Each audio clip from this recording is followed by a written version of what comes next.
Bon. Dieu est bon. Un honneur renouvelé de venir à vous et de passer ces 5 minutes de réflexion avec vous. Merci de me l'accorder. Je sais que votre journée est chargée, je sais que vous avez beaucoup de choses à faire. Mais parfois, de s'arrêter, de réfléchir, ça vous donne de gagner beaucoup plus en temps. Lorsque j'essaie de voir ce qui se passe dans mon pays, ce qui se passe sur cette ville de Kinshasa, tout ce que j'essaie de voir au travers des hommes, parfois cette question me revient. Pour vous, la vie, c'est quoi?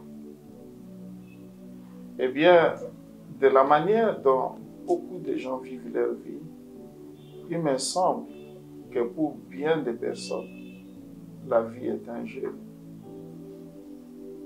Parce que vous voyez que beaucoup de gens jouent avec leur vie. Ils se jouent de leur vie. Et moi, je me pose la question, est-ce que la vie, c'est vraiment un jeu? Admettons que la vie soit un jeu. Dans tous les jeux que nous connaissons, il y a différentes parties. Et toutes les parties en présence, les parties qui sont là en présence, ne roulent pas pour toi. Chaque partie travaille pour elle-même. Et à l'issue du jeu, ce n'est pas tout le monde qui gagne. Ce n'est pas tout le monde qui sortira champion.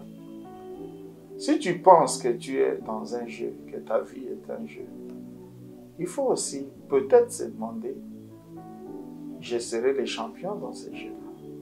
Parce que seuls les champions seront couronnés. Seuls les champions seront récompensés. Ceux qui ne le sont pas, parfois c'est dur de voir des images de Coupe du Monde, de boxe, de ceci, de football. Et bien à la fin, c'est seulement l'équipe qui gagne. C'est vers cette équipe-là que se tournent toutes les caméras. Quand sera-t-il à la fin? C'est toi qui vas gagner. Si c'est un jeu, tout jeu a ses règles. Donc il y a des règles pour chaque jeu. Et celui qui veut, qui court, qui joue pour gagner, doit jouer selon les règles. Donc même si tu considères que ta vie est un jeu, il faut considérer que dans cette vie, dans ces jeux, il y a des règles que l'on doit observer. Si vraiment on veut avoir les chances de notre côté.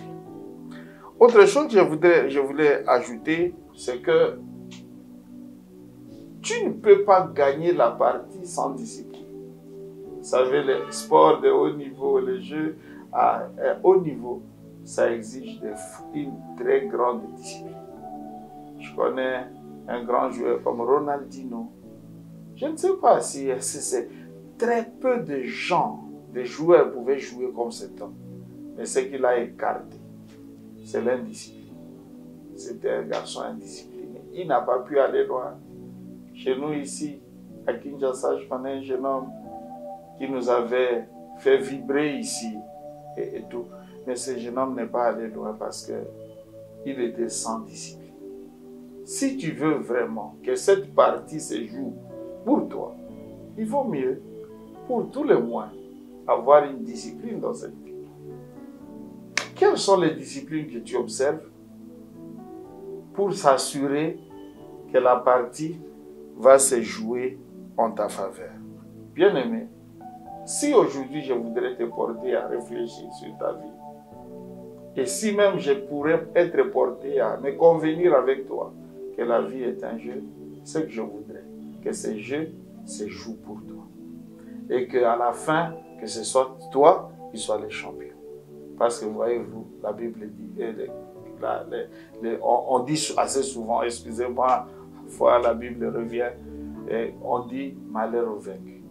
Malheur au vaincu. Donc si tu perds la partie, tu seras